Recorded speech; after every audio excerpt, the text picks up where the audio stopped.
அல்லேலூயா. 1 தெசலோனிக்கேயர் 4:16-17 சொல்லுது. இது பொதுவாக நாம் வருகைக்காக யூஸ் பண்ணுகிறதான ஒரு வசனம். இந்த வசனத்தை பொதுவாக அடக்காராதனையிலையும் யூஸ் பண்ணுவாங்க. கிறிஸ்து வரும்போது திருப்பி அவர்கள் என்ன செய்வாங்க, உயிரோடு கூட எழுந்திருப்பார்கள் அப்படின்னு சொல்லியும் செய்வாங்க. சில நேரத்தில் வருகைக்கு, கிறிஸ்துவனுடைய வருகைக்கு சபை எடுத்துக்கொள்ளப்படுதலுக்கு நாம் இந்த வசனத்தை யூஸ் பண்ணுறோம். ஆனால் இதில் 2 முக்கியமான காரியங்களை குறித்து பவுல் பேசுகிறார். 16வது வசனம், அப்பொழுது கிறிஸ்துவுக்குள் மரித்தவர்கள் முதலாவது எழுந்திருப்பார்கள், பின்பு உயிரோடு இருக்கிற நாமும். 2 கூட்டத்தை குறித்து பவுல் பேசுகிறார். அதாவது பவுல் இந்த இடத்துல பேசும்போது பின்பு உயிரோடு இருக்கிற நாமும் அப்படின்னு பேசுகிறார். ஆனால் இதே பவுல் இன்னொரு இடத்துல பிலிப்பியருக்கு எழுதின நிருபம் 3ஆம் அதிகாரம் 10வது வசனத்தை வாசிங்க. பிலிப்பியர் 3:10 வாசிங்க. இப்படி நான் அவரையும் அவருடைய உயிர்த்தெழுதலின் வல்லமையையும் அவருடைய பாடுகளின் ஐக்கியத்தையும் அறிகிறதற்கும் அவருடைய மரணத்திற்கொப்பான மரணத்திற்குள்ளாகி எப்படியாயினும் நான் மரித்தோரிலிருந்து உயிரோடு எழுந்திருப்பதற்கு தகுதியாகும் படிக்கும். அப்போனா 2 விஷயத்திலையும் பவுல் தன்னை ரெடி பண்ணி கொள்கிறார். அந்த 16வது வசனம் சொல்லுது, 16-17 சொல்லுது தெசலோனிக்கேயர்ல, கிறிஸ்துவுக்குள் மரித்தவர்கள் முதலாவது எழுந்திருப்பார்கள், பின்பு உயிரோடு இருக்கிற நாமும். அவர் தன்னை பற்றி எழுதுறார், உயிரோடு இருக்கிற நாமும். ஆனால் பிலிப்பியருக்கு எழுதும்போது சொல்றாரு, எப்படி ஆகிலும் மரித்தோரிலிருந்து உயிரோடு எழும்படிக்கு தகுதியாகும்படிக்கு. அப்போ மரித்தாலும் 2த்துக்கும் ரெடியாக இருக்கிறார் பவுல். ஒருவேளை நான் மரிச்சிட்டேன்னா கிறிஸ்து வரும்போது கிறிஸ்துவுக்குள் மரித்தவர்கள் உயிரோடு எழுந்திருப்பார்கள், அதுக்கு நான் தகுதியாக இருக்கிறேன். அப்படி இல்லை, நான் இருக்கும் போதே வருகை வந்துடுச்சுன்னா பின்பு உயிரோடு இருக்கிற நாமும் அவரோடு கூட எடுத்துக்கொள்ளப்பட. அப்போ 2 விஷயத்துக்கும் ரெடியாக இருக்கிறார். ஒருவேளை வருகை தாமதித்தால், அப்படி நம்ம சொல்கிறோம் இல்லையா, வருகை தாமதித்தால் நான் மரித்து விட்டேன் என்றால், அந்த மரித்த போது மீண்டும் கிறிஸ்து வரும்போது ஒரு உயிர்த்தெழுதல் சம்பவிக்கும். அந்த உயிர்த்தெழுதலில் பங்கடைவதற்கும் நான் தகுதி உள்ளவனாக தான் மரிக்கிறேன். அவர் சொல்கிறார், மரிக்கும் போது நான் எப்படி மரிக்கிறேன், அந்த உயிர்த்தெழுதல் மீண்டும் கிறிஸ்துவுக்குள் மரித்தவர்கள் முதலாவது எழுந்திருப்பார்கள், அதற்கும் தகுதி உடையவனாக தான் மரிக்கிறேன். அப்படி ஒருவேளை வருகை இப்போ வருதுனாலும் உயிரோடு இருக்கிறவர்கள் எடுத்துக்கொள்ளப்படுவதற்கு என்ன தகுதி வேணுமோ அந்த தகுதியோடும் நான் இருக்கிறேன். He was ready for everything. 2 காரியத்தை சொல்றாரு. ஒன்று மரித்தோர் உயிர்த்தெழுதல், இன்னொன்று உயிரோடு இருக்கிறவர்கள் மறுரூபமாக்கப்படுதல். இந்த 2த்துக்கும் அவர் ரெடியாக இருப்பதாக சொல்லுகிறார். இன்னைக்கு நாம 2த்துக்குமே ரெடி கிடையாது. ஒன்று, இன்னைக்கு கிறிஸ்து வருவாரானால் எடுத்துக்கொள்ளப்படுவதற்கு நாம் ரெடியாக இருக்கிறோமா அப்படிங்கிறது முதல் கேள்வி. ஒருவேளை வருகை தாமதித்தால், மரணம் முந்துமானால், மரிக்கும் பொழுது ஒரு தகுதியோடு கூட மரிக்க வேண்டும் என்று சொல்லுகிறார். எப்படி சொல்றாரு, மரணத்துக்குள்ளாக அவர் மரிக்கும் பொழுது, அந்த காரியத்தை அவர் பேசும்பொழுது, நான் மரிக்கும் பொழுது உயிர்த்தெழும்படிக்கு தகுதி உள்ளவனாய் இருக்கும்படிக்கு, எப்படியாயும் நான் மரித்தோரிலிருந்து உயிரோடு எழுந்திருப்பதற்கு தகுதி அடையும்படிக்கு. அப்பனா என்ன சொல்றாரு, ஒருவேளை, ஏன்னா மரணம் எப்போ வரும் தெரியாது, சடுதியா வந்துடும். அதுவும் இந்த காலகட்டத்தில் சொல்லவே வேண்டாம். 40-45 ஹார்ட் அட்டாக் வந்துடுது. அதுக்கு என்ன காரணம் தெரியல. ஆனால் மரணம் எப்போ வேணாலும் வருது. ஆனால் அவர் சொல்றாரு, மரிக்கும் போது நான் எப்படி மரிக்கிறேன், மீண்டும் எழுவதற்கு தகுதி உடையவனாய் மரிக்கிறேன். உயிரோடு வாழ்கிற நாட்களெல்லாம் நான் எப்படி வாழுகிறேன், எப்போ வருகை வந்தாலும் மறுமாகி போவதற்கு எப்படி இருக்கணுமோ அப்படி வாழுகிறேன். யோசித்து பாருங்க, எல்லாத்துக்கும் ரெடி. இப்போ நீங்கள் இப்படி சொல்லி பார்த்தீங்கன்னா, திடீர்னு இப்போ நீங்கள் எந்த ஒரு விஷயத்துக்கு பாருங்கள், ஒரு முன்னறிவிப்புன்னு ஒன்று கொடுப்பாங்க. இப்போ எலெக்ஷன் வரப்போது, எலெக்ஷனுக்கு ஒரு மாதத்துக்கு முன்னாடி நமக்கு என்ன கொடுத்துட்டாங்க, ஒரு அனௌன்ஸ்மெண்ட் கொடுத்துட்டாங்க. ஏப்ரல் 23 நமக்கு எலெக்ஷன் அப்படின்னு சொல்லிட்டாங்க. அதுக்கு நாங்கள் ப்ரிப்பேர் ஆகிறதுக்கு ஒரு டைம் கொடுக்குறாங்க. ஒரு எக்ஸாம் வரப்போது, ஒரு டைம் டேபிள், ப்ரிப்பரேஷனுக்கு ஒரு டைம் டேபிள். இது எதுக்கு இந்த டைம் கொடுக்கப்படுகிறதுனா ப்ரிப்பரேஷனுக்காக கொடுக்கப்படுகிறது. ஆனால் அவர் சொல்றாரு, வருகைக்கு ப்ரிப்பரேஷன், வருகைக்கு அனௌன்ஸ்மெண்ட்டே கிடையாது. ஒரு இமை பொழுதுல, ஒரு நிமிஷத்தில் நாம் மறுரூமாகி போயிடுவோம். எப்போ வரும், நினையாத நாளிகையில் வரும். ஸோ ப்ரீ அனௌன்ஸ்மெண்ட்னு ஒன்று கிடையவே கிடையாது. எப்போ வேணாலும் வரும். அது மரணம் வந்தாலும் சரி, வருகை வந்தாலும் சரி, எந்த நிமிஷமும் நான் கிறிஸ்துவை சந்திப்பதற்கு ரெடியாக இருக்கிறேன். இந்த ஒரு ப்ரிப்பரேஷன் தான் பவுலாக நிற்கிது. நீங்களும் நானும், அவர் சொல்றாரு, நீங்கள் கிறிஸ்துவின் சாயலில் என்னை போல மாற வேண்டும் என்று பவுல் சொல்லுகிறார். நான் கிறிஸ்துவின் சாயலில் கொஞ்சம் குறை என்ன பண்ணியிருக்கிறேன், தரித்திருக்கிறேன். நீங்கள் என்னை போல மாற வேண்டும் அப்படிங்கிறார். அப்போ பவுல் மாதிரி மாறணும். பவுல் கிறிஸ்துவை போல இருக்கிறார், நம்ம கிறிஸ்துவை போல மாறணும் அப்படின்னா என்ன அர்த்தம், ஒரு பாயிண்ட், அந்த ஒரு பாயிண்ட் சொல்லுது, நான் மரித்தாலும் உயிரோடு எழும்பதற்கு தகுதி உள்ளவனாய் மரிக்க தயாராக இருக்கிறேன், தகுதியாக இருக்கிறேன். ஒருவேளை வருகை இந்த நிமிஷம் வந்து நான் உயிரோடு கூட மறுரூமானாலும் மறுரூமாவதற்கும் நான் ரெடியாக இருக்கிறேன். யோசிச்சு பாருங்க, என்ன ஒரு ஸ்பிரிச்சுவல் லைஃப். இந்த ஆவிக்குரிய ஸ்டாண்டர்ட் நம்மளுடைய லைஃப்ல எப்பவும் இருக்கணும்னு அவர் சொல்றாரு. இந்த ஸ்டாண்டர்ட் வந்து சும்மா ஏதோ மெசேஜுக்காக இல்லை, நம்ம அதுக்காக ப்ராக்டிஸ் இருந்து எடுக்கணும். ஏன்னா வருகை எப்போ வேணாலும் வரும். ஏன்னா இப்போ நம்ம கடைசி காலத்தில் இருக்கிறோம், அடையாளங்கள்லாம் நடக்குது, நம்ம பார்த்துக்கிட்டே இருக்கிறோம். அப்போ இதுக்கு நடுவில் நான் அந்த வருகையில் போகணும். ஒருவேளை யுத்தங்கள் வருது, நமக்கு வராதுன்னு சொல்லலை, ஒரு உதாரணம் சொல்கிறேன். இப்போ ஈரானில் இருக்கிறாங்க, அல்லது வந்துட்டு இந்த யுத்தங்கள் நடக்கிற நாட்டில் இருக்கிறாங்க, அவங்களுக்கு எப்போ வேணாலும் மரணம் வரும். தூங்கிட்டு இருக்கும்போது கூட குண்டு போட்டு போயிடுறாங்க இல்லையா. அந்த மரணம் எப்போ வந்தாலும் அந்த மரணத்தை அவங்க எப்படி ஃபேஸ் பண்ணுறாங்களா, மீண்டும் கிறிஸ்து வரும்போது உயிர் தெழுவதற்கு அந்த மரணத்திற்கு என்ன தகுதி வேணுமோ அந்த தகுதியோடு நான் இப்போ இருக்கிறேன். எப்போ மறைச்சாலும் நான் உயிர் தெழுவதற்கு தகுதி உள்ளவனாய் மறிக்கிறேன். அப்போ அப்படி ஒரு ஆவிக்குரிய ஸ்டாண்டர்ட் எனக்கு லைஃப்பில் இருக்கா? நான் அந்த அளவுக்கு ஒரு ஆவிக்குரியல ரெடியாக இருக்கிறேன்னா? இது ஒரு வகையில் பார்த்தீங்கன்னா கிறிஸ்துவை சந்திப்பதற்கான ரெடி, மரணத்தில் சந்திக்கிறதுக்கு ரெடி, வருகையில் சந்திக்கிறதுக்கு ரெடி அப்படிங்கிற ஒரு ரெடினஸ்ல இருக்கிறார் எந்த நிமிஷமும் அப்படிங்கிறார். அதற்கு என்ன செய்யணும்னு வேற அவர் சொல்றாரு. இப்போ அதுதான் நம்ம கத்துக்கணும். இப்போ அவர் ரெடியா இருக்கிறது ஓகே. அவர் இந்த ரெண்டுத்திலேயே அதான் சொல்றாரு. நான் மரித்தோரிலிருந்து உயிர் தெழுவதற்கும் தகுதி உள்ளவனாக, பின்பு உயிரோடு இருக்கிற நாமும் எடுத்துக்கொள்ளப்படுவோம். இந்த ரெண்டுத்துக்கும் நான் ரெடியா இருக்கிறேன், தகுதியா தான் இருக்கிறேன் அப்படிங்கிறார். அப்போ அவர் எப்படி இதை ப்ரிப்பேர் ஆகியிருப்பாரு, இந்த அளவுக்கு அவர் ஸ்பிரிச்சுவலி எப்படி ப்ரிப்பேர் ஆகியிருக்கிறாரு அப்படின்னு கேட்டீங்கன்னா, அதுக்கு அந்த இடத்துல அவர் ஒரு பதில் சொல்றாரு. அதைத்தான் நாம் இன்னைக்கு செய்தியா பார்க்க போறோம். எதுக்காக அப்படின்னு கேட்டீங்கன்னா, நாமும் அதே போல மாறுவதற்கு, வாழ்கிற ஒவ்வொரு நிமிஷமும் கிறிஸ்துவை சந்திப்பதற்கு ப்ரிப்பேராக இருக்கணும். மரித்து சந்திக்கிறதுக்கு ரெடியாக இருக்கணும். ஒருவேளை வருகை முந்துமானால் உயிரோடு சந்திப்பதற்கு ரெடியாக இருக்கணும். அதற்கு அவர் என்ன சொல்றார் வாசிங்க. அதே பிலிப்பியருக்கு நிருபம் 3ஆம் அதிகாரம் 10வது வசனத்தை திருப்பி வாசிங்க. இப்படி நான் அவரையும் அவருடைய உயிர்த்தெழுதலின் வல்லமையையும் அவருடைய பாடுகளின் ஐக்கியத்தையும் அறிகிறதற்கும் அவருடைய மரணத்திற்கொப்பான மரணத்திற்குள்ளாகி எப்படியாயினும் நான் மரித்தோரிலிருந்து உயிரோடு எழுந்திருப்பதற்கு தகுதியாகும்படிக்கு நான் என்ன செய்யணும்? தகுதியாகும்படிக்கு நான் என்ன செய்யணும்? வாசிங்க 11வது வசனத்தை வாசிங்க. அவருக்காக எல்லாவற்றையும் நஷ்டம் என்று விட்டேன், குப்பையுமாக எண்ணுகிறேன். இது ஃபர்ஸ்ட் பாயிண்ட். இது படிக்கிறதுக்கு வசனம் அப்படியே ஈஸியாக இருக்கும். நஷ்டம் என்று விட்டேன் அப்படின்னு சொல்லி. ஆனால் நஷ்டம் என்று விடுறது ஒன்றும் ஈஸியான காரியமா கஷ்டமான காரியமா அப்படின்னு சொல்லி பார்த்தீங்கன்னு சொன்னால், கவனிங்கள், அவர் எதை நஷ்டம் என்று சொல்லுகிறார்? வாசிங்க 7வது வசனத்தை வாசி. எனக்கு லாபமாக இருந்தவைகள் எவைகளோ அவைகளை கிறிஸ்துவுக்காக நஷ்டம் என்று எண்ணினேன். எது எனக்கு மரணத்துக்குள்ளாகி தகுதி அடைய வைக்குது அப்படின்னு கேட்டீங்கன்னா, எனக்கு லாபமாக இருக்கிறதை நான் நஷ்டம் என்று விடுகிறேன். அதுதான் என்னை தகுதிப்படுத்துகிறது. அது என்னங்க தகுதிப்படுத்துது அப்படின்னு சொல்லி கேட்டீங்கன்னு சொன்னா, இப்போ நான் மரிக்கணும், கிறிஸ்துவோடு கூட நான் மரிக்கணும். மரிப்பதற்கு எங்கிட்ட இருக்கிற குவாலிஃபிகேஷன் என்ன அவர் எக்ஸ்பெக்ட் பண்றாரு அப்படின்னு கேட்டீங்கன்னா, எங்கிட்ட நான் லாபமாக ஒன்று வச்சிருக்கிறேன். அவர் என்னன்ட்டு அவர் முன்னாடி வசனத்தில் அவர் எழுதுறார். நான் இஸ்ரவேலன், நான் எபிரேயன், நான் நியாயப்பிரமாணத்தின்படி குற்றம் சாட்ட முடியாதவன், நான் நியாயப்பிரமாணத்தின்படி பரிசேயன், பக்தி வைராக்கியத்தின்படி சபையை துன்பப்படுத்தினவன், இப்படிலாம் இவர் எழுதுறார். இது எல்லாமே உண்மையிலே லாபம் அவருக்கு. என்ன லாபம் அப்படின்னு சொல்லி கேட்டீங்கன்னு சொன்னா, இப்போ ஃபார் எக்ஸாம்பிள் நான் உங்களுக்கு சொல்றேன். இப்போ பவுல் யூதர்கள் மத்தியில் தான் ஆரம்ப காலகட்டத்தில் பிரதானமாக மினிஸ்ட்ரி பண்ணிட்டு இருக்கிறார். ஆனால் அவர் அழைக்கப்பட்டது வேறொரு அழைப்புக்கு. ஆனால் ஆரம்பிக்கும் பொழுது அவர் போகிற இடங்கள்ல ஜபாலயங்களில் போய் பிரசங்கம் பண்ணினார், யூதர்கள் மத்தியிலே தர்க்கம் பண்ணினார். இப்படி தான் இருக்கு ஆரம்பத்தில் இருந்து பார்த்தீங்கன்னா. இப்போ பவுலுக்கு எது லாபம் அப்படின்னு கேட்டீங்கன்னு சொன்னா, ஒரு யூதனாய் ஒரு எபிரேயனாய் இருந்து எபிரேயர்கள் மத்தியில் போய் பேசுறது என்னது ஈஸி. ஆமா தானே? எபிரேயர் மத்தியில் போய் பேசுறது ஈஸி. பரிசேயர் சதிசேயர் 2 பேர் இருக்காங்க. இப்போ பரிசேயர்கிட்ட போய் பேசணும்னா இவர் பரிசேயர்னு சொல்லிட்டு இவர் என்ன பண்ணிடலாம்? ஈஸியாக போய் பேசிடலாம். Doors open. நம்ம என்ன சொல்லுவோம்? டோர் ஓப்பனாக இருக்கு அப்படின்னு சொல்லிடுவோம். இப்போ பவுல் சொல்றாரு, இது எனக்கு லாபம்.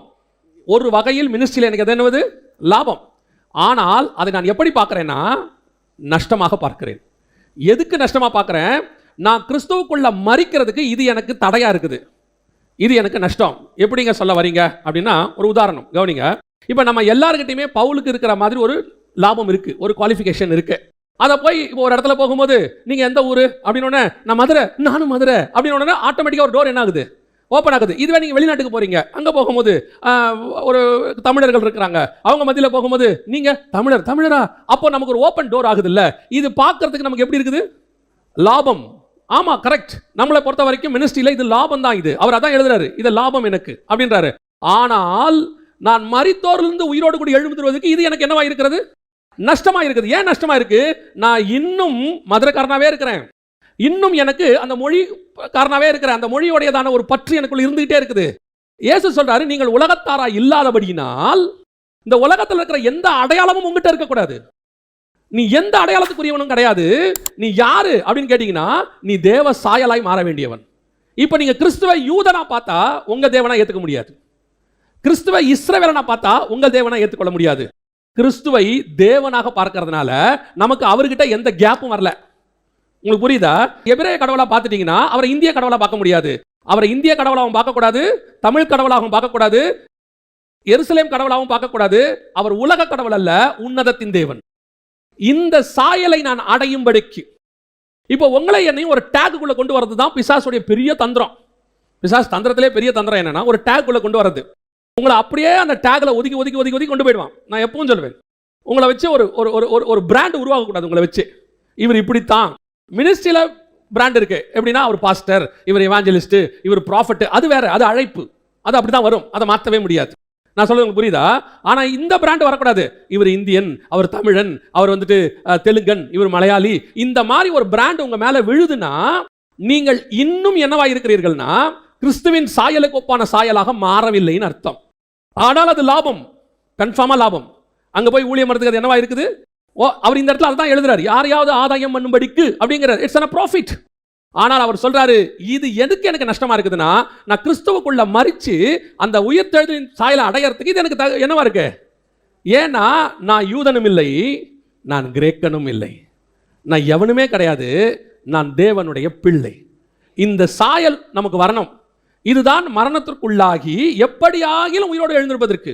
அந்த மரணத்தின் சாயல் வந்தாதான். இப்போ நீங்க பாருங்க, ஒரு உதாரணத்துக்கு சொல்றேன். இப்போ நீங்க யாரை வேணாலும் வச்சுக்கோங்க, டாக்டர், இன்ஜினியர், அப்புறம் வந்துட்டு எந்த ஜாதிக்காரரு, எந்த மொழிக்காரரு, எல்லாரும் பாருங்க, செத்த உடனே அவருக்கு பேரு காமனா பாடி, அப்படிதானே? அங்க போய் நம்ம என்ன கேட்கிறோம்? டாக்டர் பாடி இருக்கா, இன்ஜினியர் பாடி இருக்கான்னு கேட்கறது இல்ல. பாடி, அவ்வளவுதான். அவருக்கு பேரு பிணம், வேலை முடிஞ்சு. அந்த பிணத்துக்கு என்ன கிடையாது, இப்ப எந்த சாயலும் கிடையாது. அந்த பிணத்தை பத்தி நீங்க ஒண்ணுமே சொல்ல முடியாது. டபுள் டிகிரி படுத்திருக்குன்னு சொல்ல மாட்டீங்க. டிகிரி படிச்சவரு, ஆனா இப்ப என்னவா இருக்கிறாரு? பிணமா இருக்கிறாரு. அதுக்கு ஒரு சாயலத்தை நீங்க பூச முடியாது. மற்றபடி எல்லாரும் எப்படி மண்ணில் புதைக்கிறீங்களோ அதை புதைப்பீங்க, அவ்வளோதான், வேலை முடிஞ்சு. இதுதான் மரணத்திற்குள்ளாகி உயிர்த்தெழுதல் தகுதி அடையும்படிக்கு. அப்ப நான் இருக்கும் போதே எனக்கு அந்த சாயல் வரணும்னு அவர் விரும்புறாரு. என்னை எந்த விதத்திலையும் நீங்க டேக் பண்ண முடியாது, டேக் பண்ணவும் கூடாது. நான் நஷ்டத்தை விட்டுருங்க, எனக்கு லாபமா இருந்துச்சு சில விஷயங்கள். என்னை பொறுத்த வரைக்கும் அவர் சொல்றாரு, என்னை பொறுத்த வரைக்கும் இது எனக்கு லாபம். இதெல்லாம் வச்சுக்கிட்டு என்னால் ஈஸியா மினிஸ்ட்ரி பண்ண முடியும். ஒரு எபிரேயன் கிட்ட போனா நான் எபிரேயன் சொல்லி பேசி பண்ணிடுவேன், ஈஸி.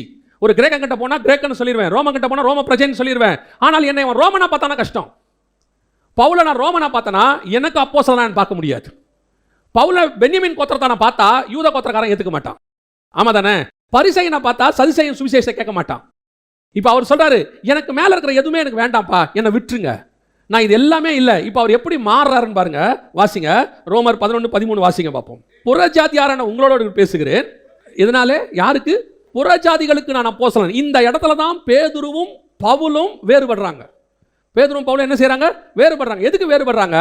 நான் புறஜாதியானுக்கு அப்போஸ்தலன் அப்படின்னா என்ன அர்த்தம்? என்னை நீங்க கொண்டு போய் இஸ்ரவேலின் ஊழியக்காரன் என்ன பண்ண முடியாது, டேக் பண்ண முடியாது. ஆனா ஒரே அந்த இடத்துல அவர் சொல்றாரு, கலாத்தியர் 2:7 வாசிங்க பார்ப்போம். விருத்த சேதனம் உள்ளவர்களுக்கு அப்போஸ்தலனாய் இருக்கும்படிக்கு பேதுருவை பலப்படுத்தினவர் புறஜாதிகளுக்கு அப்போஸ்தலனாய் இருக்கும்படி அவனை ஒரு டேக் உள்ள கொண்டாந்துட்டாங்க பாருங்க. பேதுருவை எதுக்குள்ள கொண்டாந்துட்டாங்க? அவர் விருத்த சேதனம் உள்ளவர்களுக்கு யாரு? அப்போஸ்தலன். அவர் இஸ்ரவேலுக்கு அப்போஸ்தலன் பா. அவரு அவ்வளவுதான். இவரு ரெஸ்ட் ஆஃப் இஸ்ரவேல் இல்லாத அத்தனை பேருக்கு இவர் அப்போஸ்தலர். இவரை நீங்க எந்த டேக்குள்ளேயும் கொண்டாட முடியாது. அவர் மசிடோனியாவுக்கு அப்போஸ்தலர், இவர் கொரிந்துக்கு அப்போஸ்தலர், அவர் கலாத்தியருக்குன்னு கொண்டாடாம புறஜாதி மொத்தத்துக்கும் இந்த டேக் தான் உங்க மேல உருவாகணும். உங்களை எந்த விதத்திலும் அட்ரஸ் பண்ணக்கூடாது. இந்த பூமிக்குரியதான அடையாளத்தில் எதை வச்சு உங்களை அட்ரஸ் பண்ணக்கூடாது. அந்த அட்ரஸ் பண்ண தொடங்குறத அவங்க தொடங்குவாங்க, அப்படிதான் ஆரம்பிப்பாங்க. இப்பவும் சொல்றேன், அவங்க அப்படிதான் ஆரம்பிப்பாங்க. பவுல் ஆரம்பத்தில் அப்படிதான் ஆரம்பிச்சாங்க. பவுல் பார்த்தாரு, நீங்க என்ன தப்பு பண்ண வைக்கிறீங்கன்ற முடிவுக்கு அவர் வந்துட்டாரு. உதறி தள்ளிட்டு போயிட்டே இருக்காரு. தேவையில்லை போங்கடா, நீ என்னப்பா நீ எபிரேயன் எவ்வளவு படிச்சிருக்கிற, கமாலியல் பாத்துல படிச்சிருக்கிற, நியாயப்பிரமாணத்தை கரைச்சு குடிச்சிருக்கிற, இதை மெச்சம் வச்சுக்கிட்டு இதே நியாயப்பிரமாணத்தோட போய் இஸ்ரவேல்கிட்ட பண்ணினா எவ்வளவு மினிஸ்ட்ரி பண்ணலாம்? அவர் சொல்றாரு, நியாயப்பிரமாணத்தை வச்சுக்கிட்டு இஸ்ரவேல்கிட்ட மினிஸ்ட்ரி பண்றதை விட நியாயப்பிரமாணத்தை தூக்கி போட்டு மொத்த உலகத்துக்கு நான் ஊழியம் பண்றேங்கிறார். இந்த டேக் தான் ரொம்ப இம்பார்ட்டன்ட். இந்த எண்ணம் உங்களுக்கு வரணும். உங்களை கண்டிப்பா ஒரு இடத்தில் அவர்கள் கார்னர் பண்ணுவார்கள். ஊழியத்தின் ஆரம்பத்தில் வரும்போது, நீங்க விசுவாசியா மாறி வரும்போது, இன்னைக்கு கிறிஸ்தவத்துக்குள்ளேயும் அது இருக்கு, நான் இல்லைன்னு சொல்லல, இருக்கு. அல்லது ஏதோ ஒரு விஷயத்தை வச்சுக்கிட்டு உங்களை கார்னர் பண்ணுவாங்க. ஊர் பேரை வச்சுக்கிட்டு அவர் திருநெல்வேலிக்காரரு, அவர் நாகர்கோயில்காரரு, இந்த ஒரு டேக் பண்ணுவாங்க. இல்ல உங்ககிட்ட இருக்கிற மொழி, எந்த மொழியில நீங்க பிறந்தீங்களோ தாய்மொழியோ அதை வச்சுக்கிட்டு டேக் பண்ணுவாங்க. எல்லாத்தையும் உடைங்க. நான் எவனுக்காகவும் தனிப்பட்ட முறையில் அல்ல, நான் எல்லாருக்கும் எல்லாமானேன். இதுதான் மரணத்துக்குள்ளாகிறது. எப்படி அந்த சாயல் மொத்தம் எனக்குள்ள போகணும், தொலைச்சிடணும். இவர் இன்னார் அப்படிங்கறது போயிடணும். ஒரு இடத்துல பாருங்க, அப்படியே ஒரு ஜேர்னி கவனிங்க. இயேசு கிறிஸ்து ஆரம்பிக்கும் பொழுது மரியாளின் மைந்தன், தச்சனின் குமாரன். ஏன்னா ஒரு வேலையை வச்சுதான் அந்த காலத்துல என்ன பண்ணாங்க, நிர்ணயம் பண்ணாங்க. இந்த வேலை பார்க்கிறவர் இந்த ஜாதிக்காரரு அப்படின்னு நிர்ணயம் பண்ணாங்க. இப்ப இயேசு கிறிஸ்து எங்க கொண்டு நிறுத்த பார்க்கறான்? வேலையை வச்சு அப்படியே கொண்டு நிறுத்த பார்க்கறான். இயேசு கிறிஸ்து அப்படியே உடைக்கிறார், எல்லாத்தையும் உடைக்கிறார். அப்படியே கொஞ்சமா உடைச்சிட்டு அப்புறமா கேட்கிறார், என்ன யார் என்று சொல்லுகிறார்கள் அப்படிங்கிறார். இப்போ அவங்க சொல்றாங்க, ஆண்டவரே உம்மை யோவான் ஸ்நானகன் என்றும், உம்மை எரேமியா என்றும், தீர்க்கதரிசி என்றும். இன்னொரு டேக் கொண்டு மேல போடுறான். இப்போ என்ன டேக் போடுறான்? மினிஸ்ட்ரியோட டேக் கொண்டு போடுறான். போட்டு நீங்க எரேமியா மாதிரி பண்றீங்க, யோவான் ஸ்நானகன் மாதிரி பண்றீங்க, உடைக்கிறார். அதையும் உடைக்கிறாரு. கடைசியா கேட்கிறாரு, நீங்கள் என்ன யார் என்று சொல்லுகிறீர்கள்? பரலோகம் சொல்லுது, நீர் உன்னதமான தேவனுடைய குமாரன். இதுதான் ஒரிஜினல் டேக். இந்த டேக் எங்க வருது? சிலுவையில தொங்கும் போது அந்த 100க்கு அதிபதி பார்த்துட்டு சொல்றான், இவர் மெய்யாகவே தேவனுடைய குமாரன் என்று சொன்னான். இந்த சாயல் தான் உங்க மேலே என் மேலே வரணும். இதுதான் மரணத்திற்குள்ளாக சாயல். கொஞ்சம் கொஞ்சமா நம்மளுக்கு மேல இருக்கிற அடையாளங்கள் எல்லாம் போகணும். உங்களை இந்த ஆளுக்கு இவருக்குரியவர் இதுதான் அப்படின்னு திருப்பி சொல்றேன். மினிஸ்ட்ரியில பிரிக்கலாம். இவர் பாஸ்டரு, இவர் எவாஞ்சலிஸ்ட், இவர் டீச்சரு, இவர் ப்ராஃபட்டு, அது வேற. ஏன்னா அது அழைப்பு. ஆனா அதையும் தாண்டி ஒன்று இருக்கே, என்னை எதுலையும் நீங்க கொண்டு அடக்க முடியாது. நான் யார் தெரியுமா? தேவனுடைய சாயலை அடைகிறேன். அவருடைய மரணத்திற்குள்ளாகி, அந்த இடத்துல அவர் அழகா சொல்வாரு, அவருடைய மரணத்திற்கு ஒப்பான மரணத்துக்குள்ளாகி எப்படியாயும் நான் மரித்தோர் வந்து உயிரோடு எழுந்திருப்பு. அப்படின்னா என்ன அர்த்தம்? அவர் சாகும் போது என்ன, அவ்வளவுதான், தேவனுடைய குமாரன். அதே மரணத்திற்கு நானும் மரணம். இவன் யாரு? இவன் தேவனுடைய பையன். ஏற்றுக்கொண்டவர் எத்தனை பேர்? அத்தனை பேர் தேவனுடைய பிள்ளைகளாகும்படிக்கு. நீங்க வாழும் போது என்னென்ன அடையாளம் உங்க மேல இருக்குதோ அதெல்லாம் எனக்கு தொலைஞ்சு போகட்டும், அது எல்லாமே மாறி போகட்டும். எனக்கு ஒரு அடையாளம் வரட்டும். எந்த அடையாளம் வரட்டும்? உயிர்த்தெழுதலின் அடையாளம். உயிர்த்தெழும்போது கிறிஸ்து தச்சனின் மகன் அல்ல, மரியாளின் மைந்தன் அல்ல, கிறிஸ்து தீர்க்கதரிசி அல்ல, உன்னதமான தேவனுடைய குமாரன். இதுதான் உயிர்த்தெழுதலுடையதான அடையாளம். இதுக்கு தான் நம்ம ரெடியாக இருக்கணும். மரிக்கும் போது எப்படி மரிக்கணுமா? இந்த அடையாளங்கள்லாம் தொலைச்சிட்டு மரிக்கணுமா? மரிக்கும் போது இயேசு சிலுவையில் பார்த்து அவன் சொல்லிட்டான், இவர் உண்மையிலே தேவனுடைய குமாரன். அப்போ நீங்களான சாகும்போது இவர் உண்மையிலே தேவனுடைய மனுஷன். வேற எந்த அடையாளமும் நம்ம மேலே இருக்கக்கூடாது. இதுதான் நான் மரணத்துக்குள்ளாக ரெடியாகுதல். 2வது வாசிங்க, பிலிப்பியருக்கு எழுதின நிருபம் 3ஆம் அதிகாரம் 10வது வசனம் வாசிங்க. இப்படி நான் அவரையும் அவருடைய உயிர்த்தெழுதலின் வல்லமையையும் அவருடைய பாடுகளின் ஐக்கியத்தையும் அறிகிறதற்கும் அவருடைய மரணத்திற்கொப்பான மரணத்திற்குள்ளாகி எப்படியாயினும் நான் மரித்தோரிலிருந்து உயிரோடு எழுந்திருப்பதற்கு தகுதியாகும் படிக்கும். எப்படி மரணத்திற்கொப்பான மரணத்துக்குள்ளாகி? இப்போ நான் இந்த அடையணுன்றது முடிவுக்கு வந்துருச்சு. இது அடையணுங்கிறது எனக்கு தெரிஞ்சிருச்சு. இப்போ நான் எப்படி இதை நான் அடையணும்? இப்போ நமக்கு சில நேரங்களில் வந்து நமக்கு ஒரு விஷயம் இருக்கு. நீங்க வாசிங்க, நான் திருப்பி இந்த வசனத்தை சொல்றேன். கலாத்தியர்கள் நிருபம் 2ஆம் அதிகாரம் 20வது வசனத்தை வாசிங்க. கிறிஸ்துவுடனே கூட நான் சிலுவையில் அறையப்பட்டேன். எப்படி? கிறிஸ்துவுடனே கூட சிலுவையில் அறையப்பட்டேன். இப்போ நான் வந்து அவருடைய மரணத்துக்குள்ளாகி மரணத்துக்கு ஒப்பான மரணத்துக்குள்ளாக மாறணும். அதுக்கு கிறிஸ்து சிலுவையில் அறையப்பட்டார். நான் இப்போ என்ன பண்றேன்? என்னை கிறிஸ்துவுடனே கூட சிலுவையில் அறைந்திருக்கிறேன். சரி, இப்போ நல்லா கவனிங்க. கிறிஸ்து எப்போ சிலுவையில் அறையப்பட்டார்? சரி, 2000 வருஷத்துக்கு முன்னாடி என்ன ஆகிட்டார்? அவர் சிலுவையில் அறையப்பட்டார் இல்லையா? கிறிஸ்து 2000 வருஷத்துக்கு முன்னாடி என்ன ஆயாச்சு? சிலுவையில் அறையப்பட்டாச்சு. ஒரே தடவை தான் அவர் சிலுவையில் அறையப்பட்டார் 2000 வருஷத்துக்கு முன்னாடி. பவுல் அதுக்கப்புறம் எத்தனையோ வருஷங்கள் தான் என்ன செய்யப்படுறாரு? எத்தனையோ வருஷம் கழிச்சு தான் ரட்சிக்கப்படுறாரு. இப்போ நம்மலாம் ஒரு 2000 வருஷம் தான் கழிச்சு தான் ரட்சிக்கப்பட்டிருக்கிறோம். இப்போ நம்ம சொல்லும்போது கிறிஸ்து உடனே கூட நான் சிலுவையில் அறையப்பட்டேன். இன்னைக்கு இல்லை, நல்லா புரிஞ்சுக்கோங்க. இன்னைக்கு நான் சிலுவையில் அறையப்படலை. என்னைக்கு அறையப்பட்டேன்? கிறிஸ்து அறையப்பட்ட அன்னைக்கு நான் சிலுவையில் அறையப்பட்டேன். புரியுதா? அவரோட அர்த்தம் என்னன்னா, கிறிஸ்து உலக தோற்றம் முதல் என்னை தெரிந்து கொண்டார். அவர் சிலுவையில் அறையப்படும் போது எனக்கு உண்டானவைகளையும் சேர்த்து சிலுவையில் அறைஞ்சுக்கிட்டார். நான் பின்னாடி தான் ரட்சிக்கப்பட போறேன். ஆனால் ரட்சிக்கப்பட போற எனக்காக அன்னைக்கே என் பழைய மனுஷனையும் சேர்த்து அவர் சிலுவையில் அறைஞ்சிட்டார். புரியுதா? அப்ப கிறிஸ்துவுடனே கூட நான் சிலுவையில் அறையப்பட்டேன். ஆனால் நான் சிலுவையில் அறையப்பட்டேன்ங்கிறது எனக்கு தெரியறதுக்கு சில வருஷம் இருக்குது. கிறிஸ்து நான் ரட்சிக்கப்பட்ட அன்னைக்கு சிலுவையில் அறையப்படலை. நல்லா புரியுதா? கிறிஸ்துவின் ரத்தம் என்னை கழுவுகிறது. ஆனால் அவர் சிலுவையில் அறையப்பட்டது எப்போ? 2000 வருஷத்துக்கு முன்னாடி சிலுவையில் அறையப்பட்டார். அவர் அறையப்படும் போதே என் பாவத்துக்கும் சேர்த்து அறையப்பட்டார். நான் வரப்போறேன் 2000 வருஷம் கழிச்சு. நம்ம வரப்போறோம். நம்மளை மீட்பதற்கு நம்மளையும் அவரோடு கூட சிலுவையில் அறைஞ்சு நம்ம பாவம் சிலுவையில் அறையப்பட்டா தான் நம்ம பாவம் மன்னிக்கப்படும். அப்ப கிறிஸ்துவோட கூட நான் சிலுவையில் அறையப்பட்டேன். எப்போ? 2000 வருஷத்துக்கு முன்பதாக சிலுவையில் அறையப்பட்டேன். கிறிஸ்து எப்போ உயிரோடு கூட எழுந்தாரோ அப்ப கூட நானும் உயிரோடு கூட எழுந்துட்டேன். என்னையும் கர்த்தர் என்ன பண்ணிட்டாரு? உயிரோடு கூட எழுப்பிட்டாரு. இப்ப நான் அல்ல, கிறிஸ்துவே என்னில் வாழுகிறார். இப்போ கிறிஸ்துவின் சாயல் எனக்கு வந்துருச்சு. என் பழைய மனுஷன் சிலுவையில் அறையப்பட்டாச்சு. ஆனால் இன்னும் நான் என்ன சொல்லிக்கிட்டு இருக்கிறேன்னா,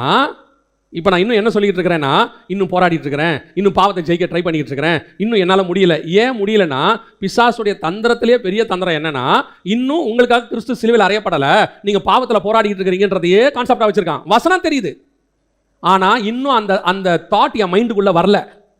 நான் இன்னும் என்ன செஞ்சுட்டு இருக்கிறேன்னா, இன்னும் போராடிட்டு இருக்கிறேன், சிலுவையில் அறையிறதுக்கு ஆனால் உங்களுக்கு எனக்கு தெரியணும், எப்போ கிறிஸ்து போய் சிலுவையில் அறைஞ்சாரோ எனக்கு சேர்த்து தான் அறையப்பட்டார்.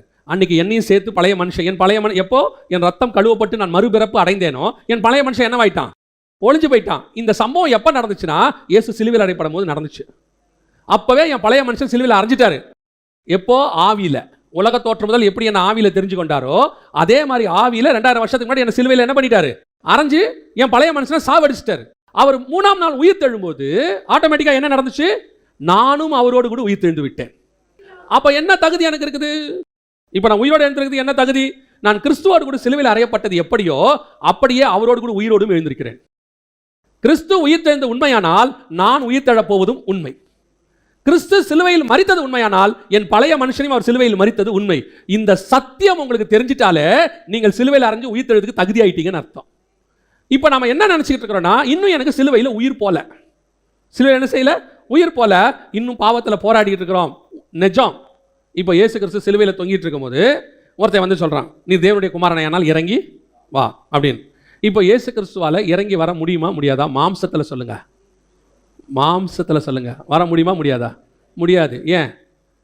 2 கையிலையும் காலையும் ஆணி அடித்து மாட்டியாச்சு இல்லையா? ஆனால் தேவனுடைய குமாரனா வல்லமையை காட்டி கீழே வர முடியும். ஆனால் மாம்சத்தில் முடியுமா? அதே தான் உங்களுக்கும் எனக்கும். இனி பழைய மனுஷன் மாம்சத்தில் எழுந்திருக்க முடியுமா? முடியாது. ஏன்னா கிறிஸ்துவோடு கூட நம்ம என்ன செஞ்சுருக்கிறோம்? சிலுவையில் அறையப்பட்டிருக்கோம். எப்போ அவர் கீழே வருவார்? அவன் சொல்கிறான், தேவனுடைய குமாரனானால் கீழே வரும் அப்படின்னு. எப்போ அவரால் வர முடியும்? இந்த மாம்சத்தை தாண்டி அவருடையதான தேவசித்தத்துக்கு அகைன்ஸ்டான வல்லமையை யூஸ் பண்ணி. ஏன்னா அவர் வரக்கூடாது, ஆக்சுவலாக அவர் தொங்கி சாகணும், அதான் தேவசித்தம். அவன் சொல்லிட்டான்ட்டு இவர் என்ன பண்ணிட்டாரு, வராருன்னு வச்சுக்கோங்க ஒரு உதாரணத்துக்கு. இப்போ ஆட்டோமேட்டிக்காக வல்லமை வேலை செய்யும், வல்லமை வேலை செய்யும், எல்லாம் செய்யும். ஆனால் நான் இன்னும் மரிக்கலை. இதுதான் இப்போ நடந்துட்டு இருக்கு. நம்ம பல நேரத்தில் இந்த உலகத்தின் மாம்சம் நம்மளை பிசாசு என்ன பண்ணுறான்னா, அதை செய் இதை செய்யணும் போது உங்களுக்கு தெரியணும், நான் கிறிஸ்துவோடு கூட சிலுவையில் அறையப்பட்டு விட்டேன். இனி நான் அல்ல, இனி கிறிஸ்துவே என்னில் வாழுகிறார். நான் வரமாட்டேன், நான் ஜெயிச்சிட்டேன். நீங்கள் பாருங்கள், பிசாசை ஜெயிச்சிட்டேன்ற உங்களுக்கு எண்ணம் வந்தால் தான் இந்த தாட்டே உங்களுக்குள்ளே வரும். பல நேரத்தில் பிசாசுடைய தந்திரமே என்னென்னா, நீ ஜெயிக்கலை, நீ ஜெயிக்கலை, நீ ஜெயிக்கலைன்னு சொல்லிக்கிட்டே இருப்பான். அதனால் நீங்கள் என்ன பண்ணுவீங்கன்னா, முந்திர ஸ்டேஜில் போராடிட்டு இருப்பீங்க. புரியுதா உங்களுக்கு? நீங்கள் ஒரு கோடு இருக்குது, அந்த கோடை தாண்டிட்டா நீங்கள் வந்து கப்பு வாங்கியாச்சு அல்லது நீங்கள் ரெடி ஆகிட்டீங்கன்னு அர்த்தம். இயேசு கிறிஸ்துவோடு கூட உயிர் தெழுதல் வரும்பொழுது நீங்கள் அதை தாண்டிட்டீங்கன்னு வச்சுக்கோங்க. இயேசு உயிர் தெழுந்தாருன்னா நீங்களும் என்ன ஆகிட்டீங்க? உயிர் தெழுந்துட்டீங்கன்னு அர்த்தம். இப்போ தாண்டிட்டீங்கன்னு வச்சுங்க. ஆனால் இப்போ தாண்டின பிறகு கோடு இருக்குமா? கோடு இருக்காது. ஆனால் பிசாசு சொல்கிறான், இன்னும் ஓடு, கோடை காணோம், இன்னும் கோடு இருக்குது, இன்னும் என்ன இருக்குது, கோடு இருக்குது, நீ கோடை தாண்டுற வரைக்கும் ஓடு ஓடுங்கிறான். நீங்களும் கோடு வரும் கோடு வரும்ன்றீங்க. கோடு உங்கள் பின்னாடி இருக்குது. இயேசு ஏற்கனவே உங்களை ஜெயித்து கொண்டு வந்து இந்த பக்கம் நிற்க வச்சிருக்கிறார். அந்த தாட் வரணும் மைண்டில். நான் அவரோடு கூட மரித்தேன், அவரோடு கூட உயிரோடும் எழுந்துட்டேன். எப்போ? 2000 வருஷத்துக்கு முன்னாடியே ஆண்டவர் என்னை எழுப்பிட்டார். நான் ஜெயம் பெற்றுட்டேன். அதான் உன்னதங்களில் உட்கார வைத்தார். நம்மளை கொண்டு போய் என்ன பண்ணிட்டாரு? பிதாவோடு கூட உன்னதங்கள் என்ன பண்ணாரா? உட்கார வைத்தார். வைப்பேன் இல்லை, உட்கார வைத்தார். ஆனால் இந்த தாட் ஒன்றுக்குள்ளே வரணும். இந்த எண்ணம் என்ன செய்யணும்? வரணும். இதில் இன்னொரு இடத்துக்கு நீங்கள் போயிடக்கூடாது. அதனால் நான் என்ன பாவம் பண்ணாலும் சரி, நாங்கள் ஆல்ரெடி ஜெயிச்சிட்டோம். அப்படி ஒரு குரூப் இருக்குது, அப்படி ஒரு குரூப் இருக்கான். நாங்கள் ஆல்ரெடி என்ன பண்ணிட்டோம்?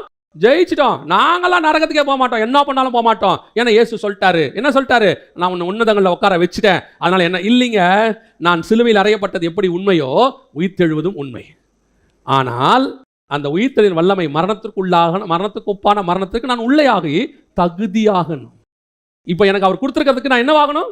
தகுதியாகணும்ல, அதுக்கு ரெடி பண்ணணும்ல. இப்போ எங்ககிட்ட வந்து இப்போ இவங்ககிட்ட தாவீதுகிட்ட வந்து சவுலுடையதான பட்டயத்தை கொடுத்தா அதை தூக்கிறதுக்கு அவனுக்கு என்ன வேணும்? தகுதி வேணும்ல, அந்த பாடி வேணும், எல்லாம் ரெடி ஆகணும்ல. இப்போ அவன் சொல்கிறான், இதை போட்டு எனக்கு என்னவில்லை, பழக்கம் இல்லை. அந்த அந்த இன்ஃப்ராஸ்ட்ரக்சரை ரெடி பண்ணுங்கிறாரு. அந்த உயிர்த்தெழுதலின் வல்லமை உனக்குள்ள இருக்கு. ஏன்னா இயேசு ஜெயிச்சிட்டாரு, இப்போ உங்ககிட்ட கொடுத்துட்டாரு. அதை நீங்க அறிக்கை பண்ணி நீங்க ஆகணும். ஏன் இன்னும் போராட்டம் இருக்கு? ஏன் இன்னும் பிரச்சனை இருக்குது? ஏன் இன்னும் அந்த மாம்சத்தை ஜெயிக்கிறதுக்கு ஒரு போராட்டம் இருக்குன்னா, உங்களுக்கு தெரியல, ஏற்கனவே உங்கள் மாம்சம் ஜெயிக்கப்பட்ட மாம்சம்.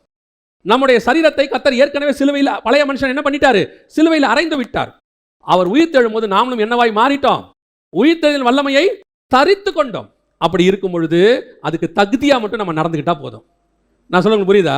இப்போ நீங்கள் பாருங்க, வெளிநாட்டிலேருந்து ஒரு பெரிய அதிபர் வராரு, அவருடைய தூதர் வராருன்னு வச்சுக்கோங்க, அவருடைய ரெப்ரசன்டேட்டிவ் ஒருத்தர் வரார். நீங்கள் பார்த்தீங்கன்னா அந்த ரெப்ரசன்டேட்டிவ் வரும்போது அவர் அதுக்குண்டான தகுதியின்படி நடந்து கொள்வார். அவருக்கு ஒரு மரியாதை கிடைக்கும். ஆனால் அதுக்குண்டான தகுதியின்படி அவர் என்ன செய்வார்? நடந்து கொள்வார். அப்படி நடந்து கொண்டால்தான் அந்த போஸ்டிங்க்கு, அவருக்கு கொடுத்துருக்கிற அதிகாரத்துக்கு மரியாதை. அவருக்கு அதிகாரம் இருக்கு, ஆனால் அந்த அதிகாரத்துக்கான மரியாதை எங்கே இருக்கு? அதுக்கு ஏற்ற மாதிரி அவர் நடந்து கொள்வதில் இருக்கு.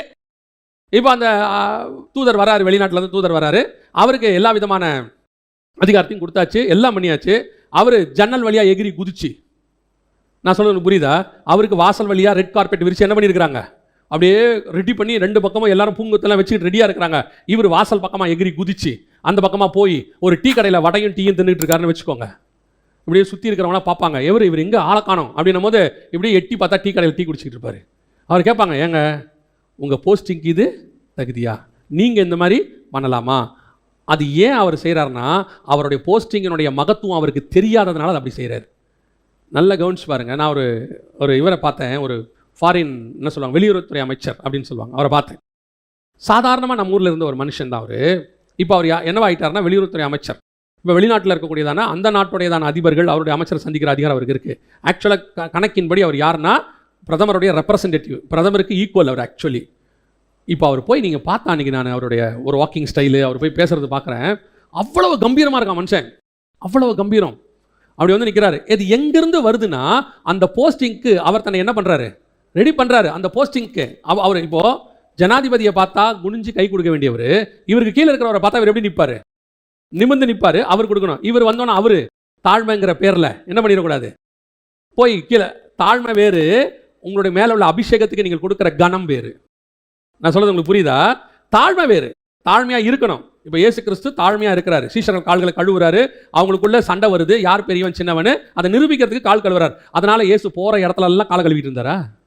யாரை பார்த்தாலும் இப்போ ஒரு சீமோன் ஒருத்தர் வீட்டுக்கு போகிறார் இல்லையா, அந்த சுங்கம் வசூலிக்கிறான், அவன் போய் அவர் வீட்டுக்கு ஆயக்காரன் வீட்டுக்கு போகிறார். போன உடனே இவர் கேட்குறாரு, நீ என் தலைக்கு எண்ணெய் தரவில்லை, என் கால்களுக்கு தண்ணி தரல, நீ எனக்கு மரியாதை கொடுக்கலங்கிறார். இப்போ புரியுதா உங்களுக்கு? இயேசு எருசலேமுக்குள்ள நுழைவார் பாருங்களேன். நுழையும் போது வசனம் சொல்லும், அவர் முன்பாக நடந்து போனார், சீஷர்கள் பார்த்து பிரமித்து அப்படின்ற ஒரு வார்த்தை இருக்கும். நல்ல கவனிங்க, எருசலேமுக்குள்ள இயேசு நடந்து போகும்போது சீஷர்கள் என்ன செய்யறான், திகைத்து அவருக்கு பின்னே. அதோட அர்த்தம் என்னன்னா, எருசலேமுக்குள்ள நுழையும் போது இயேசு கிறிஸ்து ஆஸ் அ கிங், ஒரு ராஜாவாக உள்ளே நுழைகிறார். அவர் நுழைகிற அந்த கம்பீரத்தை பார்த்து அவன் என்ன செய்யறான், திகைத்து அப்படின்னு இருக்கு.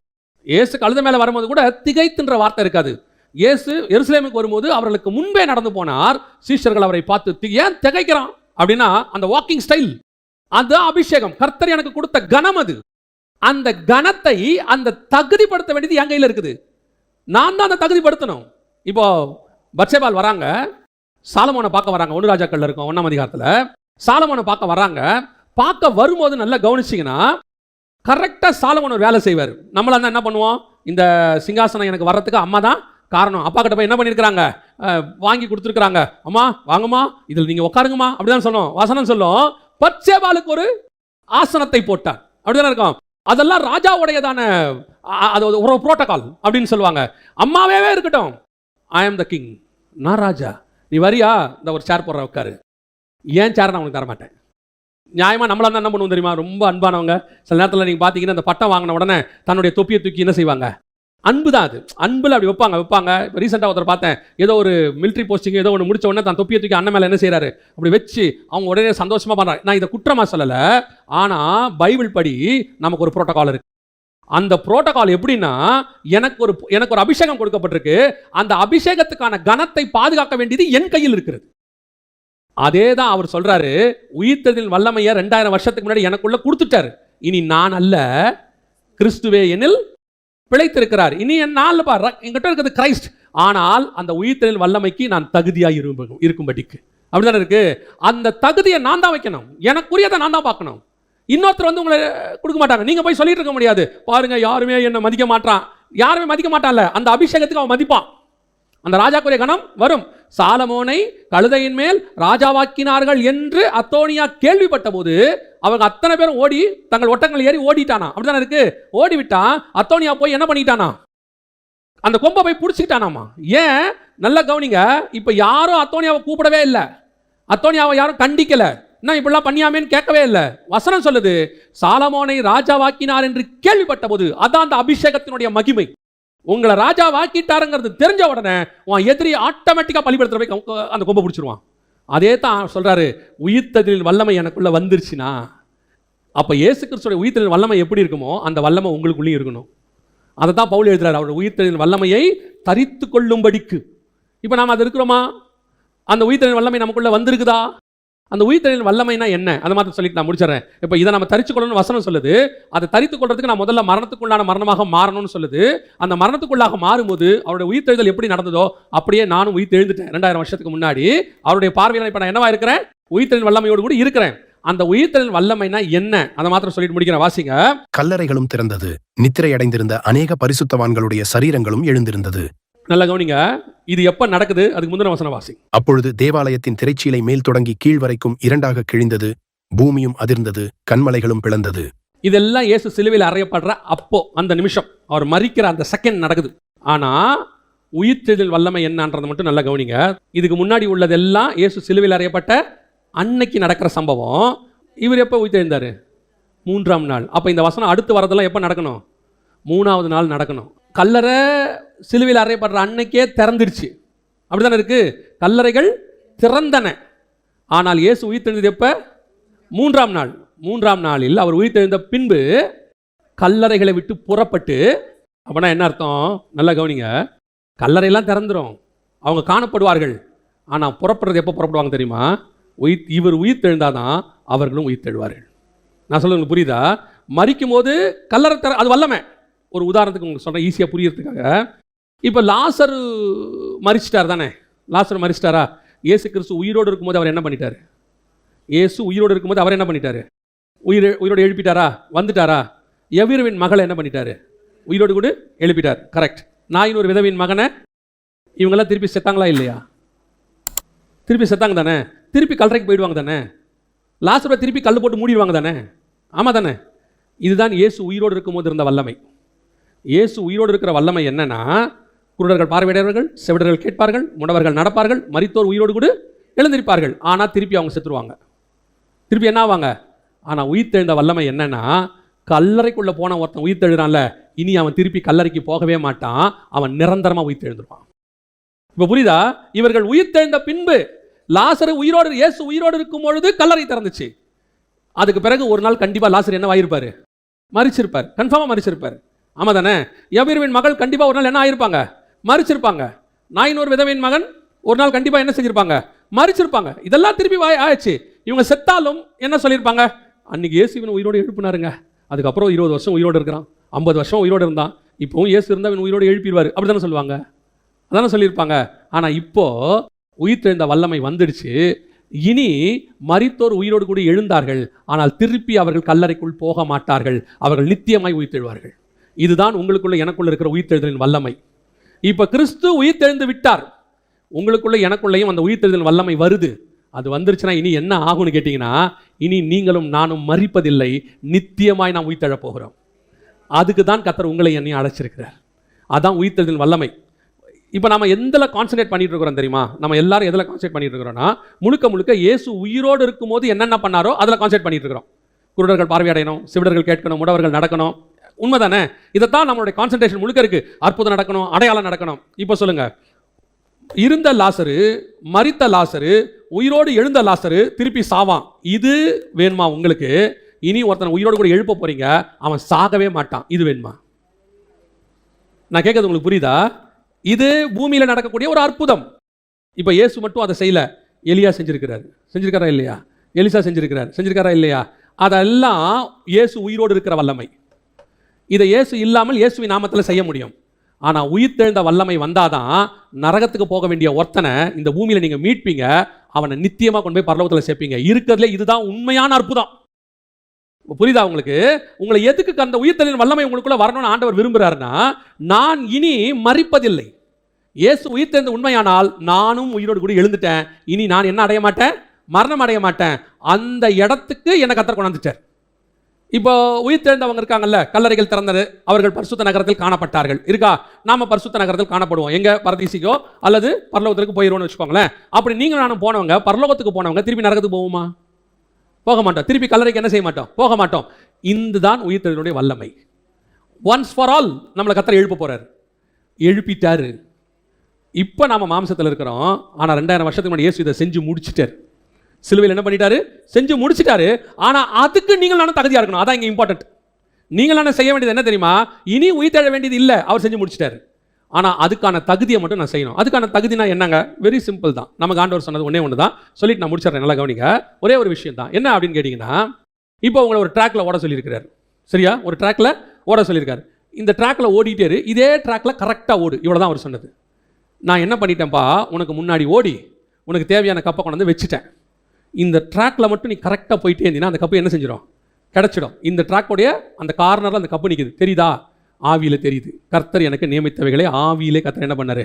என் கண்கள் காணவும் இல்லை, என் காதுகள் கேட்கவும் இல்லை, அவைகளை நமக்கோ ஆவியிலே கர்த்தர் வெளிப்படுத்தணும். அப்போ நாம் இதை ஆவியில் பார்க்கணும். எதில் பார்க்கணும்? ஸ்பிரிட்டில் பார்க்கணும். எனக்கு கர்த்தர் என்ன நியமிச்சிருக்கிறாரு. நீங்கள் எதை பார்க்க ஆசைப்படுறீங்கன்னா, எப்படியாவது எனக்கு ஒரு குழந்தை பிறந்து அந்த குழந்தைய என் கண்ணால் பார்க்கணும். என் பேர பிள்ளைய கண்ணால் பார்க்கணும், ஒரு வீடு கட்டி பார்க்கணும். இதான் எனக்கு, இதான் நம்ம ஆசை. மொத்த ஆசையுமே இவ்வளோ தானே இருக்கிறது. ஆண்டவர் சொல்கிறாரு, உனக்கு எட்டர்னல்ல ஒன்று வச்சுருக்கேன், நித்தியத்தில், அதை பாரு. பார்க்க முடியுமா? அதை பார்த்தா தான் இதை நீ ஜெயிக்க முடியும். இந்த தகுதி அடைகிறதுனா எப்படி இருக்குன்னா, நான் உங்களுக்கு புரியுதா? அந்த அந்த காலேஜில் சீட்டு கிடச்சி அந்த அப்பாயின்மெண்ட் ஆர்டரை அந்த உங்களுக்கு கொடுத்துட்றாங்களே சீட்டு, ஃபீஸ் கட்டினவொன்னே ஒரு பில் கொடுக்குறாங்களே, அதை பார்த்தா தான் உங்களுக்கு என்ன வரும்? ஒரு உத்தரவாதம் வரும். இனிமேட்டு நான் காலேஜ் ஸ்டூடெண்ட், ஒழுங்காக காலேஜுக்கு போகணும். கிடைக்கிற வரைக்கும் ஒரு அசால்ட்னஸ் இருக்கும். என்ன அசால்ட்னஸ் இருக்கும்? கிடைக்கட்டும் பார்த்துக்கலாம், கிடைக்கட்டும் பார்த்துக்கலாம். இப்போ சொல்லுவாங்க, ஏப்பா பேக் வாங்கிட்டியா, புக் வாங்கிட்டியா, முதல்ல சீட்டு கிடைக்கட்டும். ஆனால் சீட்டு கொடுத்துட்டாங்க, அந்த பில்லு கிடச்சிடுச்சுன்னா போதும், இந்த காலேஜில் நான் சேர போகிறேன்னு உங்களுக்கு கன்ஃபர்மேஷன் கிடச்சிட்டா போதும், ஆட்டோமேட்டிக்காக நீங்கள் எல்லாத்தையும் என்ன செய்ய ஆரம்பிச்சிருவீங்க? வாங்க ஆரம்பிச்சிருவீங்க. அப்போ அதை நான் பார்க்கணும்ல. அதனால தான் பவுலால என்ன செய்ய முடியுது? தனக்கு நியமிக்கப்பட்டவங்களை பார்க்க முடிஞ்சதுனால, தனக்கு உண்டான ஃபியூச்சர் அவர் பார்த்துட்டாரு. நான் ஸ்பிரிச்சுவல் சொல்கிறேன். அதை பார்த்ததுனால இதை நஷ்டமும் குப்பையும் என்று அவரால் விட முடியுது. ஏன்னா அவர் விடுறது எது லாபமோ எல்லாத்த விட அது லாபம். மேலே ஒன்று இருக்குல்ல, அது எல்லாத்த விட என்னவா இருக்குது? லாபமாக இருக்குது. அதை லாபமான உடனே இது இவருக்கு என்னவா தெரியுது? நஷ்டமான உடனே இந்த நஷ்டத்துக்கு தேவையான இந்த சரீரத்தை அவர் என்ன பண்ணுறாரு? இவர் லாபமாக எதுக்கு வச்சிருந்தாரு? சரீரத்துக்காக வச்சிருந்தார். இப்போ அதை அவர் என்ன பண்ணுறாரு? ஆட்டோமேட்டிக்காக இந்த சரீரம் சாகட்டும்னு முடிவு பண்ணுறாரு. இது சாகட்டும்பா. ஏன்? இது இது இது இந்த சரீரத்துக்கு நான் வச்சிருந்தது எல்லாமே என்னது? என்னை பொறுத்த வரைக்கும் லாபம் நினச்சேன், எல்லாமே இப்போ என்னது? நஷ்டம். ஏன் நீ இப்படி நஷ்டம்னு சொல்கிற பவுல்? ஏன் அப்படி சொல்கிற? இங்கே பாருங்க, வேற ஒன்று இருக்கு. இதை நான் பார்த்துட்டேன், இது பயங்கரம் லாபம். இப்போ நீ என்ன பண்ண போகிற பவுல்? இனி அதை அடையும்படி தகுதியாக போகிறேன், நான் ஓட போகிறேன். ஓடுறதுக்கு என்ன பண்ணணும்? ஒன்றும் பண்ண வேணாம், இயேசு எல்லாம் பண்ணிட்டாரு. நான் அந்த ட்ராக்ல அதை பார்த்துக்கிட்டே ஓடினா போதும். இடதுபுறமும் வலதுபுறமும் சாயாமல் எனக்கு ஒன்று நியமிக்கப்பட்டிருக்கிறது, அதை நான் வாஞ்சையாய் தொடர்கிறேன். நம்முடைய நோக்கம் முழுக்க இப்போ நீங்கள் செய்ய வேண்டியது ரொம்ப சிம்பிளாக வேணால் சொல்லிட்டு முடிக்கிறேன். நீங்கள் செய்ய வேண்டியது, உங்களுக்கு கர்த்தர் ஒன்றை நியமித்திருப்பார் பரலோகத்தில். எல்லாத்துக்கும் என்ன வச்சிருப்பாரு? நீங்கள் இங்கே இருக்கிறது 70 80 மரணம் வரதை பற்றி பேசுகிறேன். ஒருவேளை வருகை வந்தா அதை விட சீக்கிரம் இதுக்கு இது முடித்த உடனே நாம் ஒரு இடத்த போய் அச்சீவ் பண்ண போகிறோம். ஒரு இடத்த போய் நம்ம என்ன பண்ண போகிறோம்? அட்டைன் பண்ண போகிறோம். அந்த போகிற இடத்துக்குரியதை இப்போ நீங்கள் பார்க்காமல் இதை நீங்கள் என்ன செய்ய முடியாது? விடவே முடியாது. ஏன்னா இந்த உலகத்தில் உள்ள நன்மை தீமை அறியத்தக்க விருட்சம் அட்ராக்ஷனாக இருக்கும். நீ ஜீவ விருட்சத்தை உள்ளே பார்க்கணும், கர்த்தர் நியமித்தவைகளை பார்க்கணும். எனக்கு அதுதான். சில நேரத்தில் இந்த ஜீவ விருட்சம் வரும், அட்ராக்ஷன் வரும், இதெல்லாம் உன்னை வழிவிலக பண்ண பார்க்கும். ஆனால் உன் பார்வை எங்கே இருக்கணும்? அது மேலேயே இருக்கணும். ஹெவன், பரலோகத்தில் ஒன்று எனக்கு இருக்கு, அதை நோக்கி நான் வாஞ்சையாய் தொடர்கிறேன். அதை பார்த்து ஓட ஓட ஓட ஆட்டோமேட்டிக்காக இது எனக்கு என்னவா தெரியும்? நஷ்டமாக தெரியும், பாரமாக தெரியும், ஓட விடுறதுக்கு தடுக்கிற மாதிரி தெரியும். ஒரு இடத்துல நீங்களே இது வேணான்னு ஒரு முடிவு எடுப்பீங்க, ஒரு இடத்துல தூக்கி போடலான்னு ஒரு முடிவு எடுப்பீங்க. ஆனால் இது வரைக்கும் அதுதான் என்னவா இருந்துச்சு? லாபமாக இருந்துச்சு. அந்த எண்ணம், அதை பார்த்தாதான் இது தோணும். நல்லா கவனிங்க, இதை அவன் அடையணும்னா, அச்சீவ் பண்ணணும்னா இனி வரும் பலனை அவன் பார்க்கணும். மோசே அந்த இனி வரும் பலனை மோசே பார்த்தா தான் பார்வோன் குமாரத்தின் மகன் எனப்படுவதை வெறுக்க முடியும். பார்வோன் குமாரத்தின் மகன் எனப்படுவதை வெறுத்தாதான் இனி வரும் பலன் கிடைக்கும். இனி வரும் பலன் எனக்கு கிடைக்கணும்னா முதல்ல அதை என்ன பண்ணணும்?